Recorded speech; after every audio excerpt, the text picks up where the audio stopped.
Hi guys, Sullivan Diggers. My husband Lewis and I went down to an Old Falls where there was 2 tanneries and a grist mill today. I was kind of, excuse me, I was kind of like, I want to go somewhere where we're going to find some old coins. So instead of digging the yard today, I decided to get out and go with him, take his suggestion. So I got me a sinker. It was a ways down. My husband Lewis has, actually he could probably start his own crushed vintage / antique beer can collection. It was a really good sign though. You know those wide mouth cans? Yeah, they're pretty old, so you know nothing new was really there. I dug me a lot of trash, but I got a sinker. My pennies for the day. I'm beginning to trust the Garrett 2500. If it says it's junk, it's junk. But these are all from the 60s. One from 1970. This, I think it's this one. Yeah, this is my 1919 wheat penny. Very, very corroded. Barely able to see it.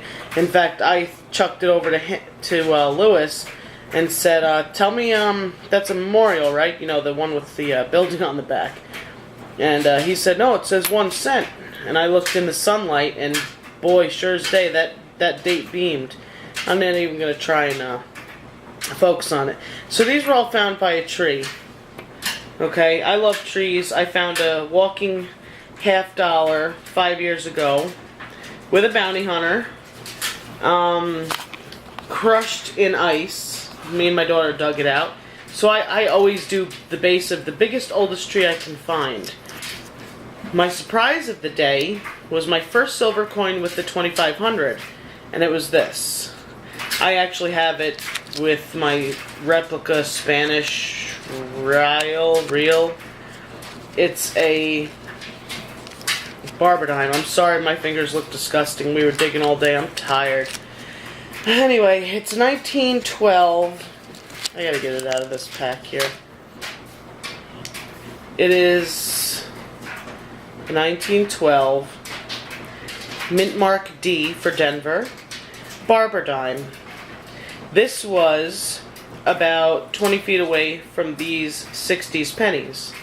2 different eras. The teens, the 60s, and the 70s.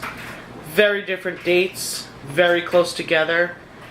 Really, it just, you know, you just imagine one guy sitting at this tree, or a woman, you know, kids, whoever, playing, right at the base. This Barbadine was, right at the base.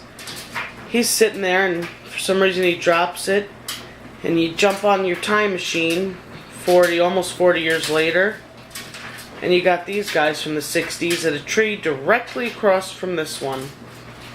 That's what I like, you know, the history. So aside from all the junk that I kept in my pocket, my sweatpants were nearly falling off of me. I threw all the garbage in the garbage, and we had a relatively good day. I was nearly jumping. I'm like, I found a Barbadine! I saw the wreath, is what I saw, and it was giving me a really good bing, bing, bing, bing, bing, bing, like something was really there. And we've been digging pennies, so and they were kind of doing the same thing, just a lower tone. And when I saw this, boy, I saw that wreath, and I said, "Oh my God!" And I actually thought it was maybe like a seated dime or a half dime, but nope. 1912D Barbadine. My first silver with the 2500. I don't know if I said that. I'm tired. My arm's dead from swinging that thing. My back hurts. I got sand in every crevice of my body. We had an awesome day. So this is just a quickie. There is a still picture of me holding it in my hand when I first found it, and the look on my face. No making fun of the taped glasses. We're working on that situation. My finds for the day. And I do plan to go back there, and I'll bring you more. And I'm also going to try and start filming as I dig, you know, the important stuff anyway, so that way you guys can get an idea. But this is great. I didn't have to go on eBay and buy the coins. They're mine. I dug them. What do you think? How many more pennies and dimes till I pay for that 2500? Alright guys, happy digging.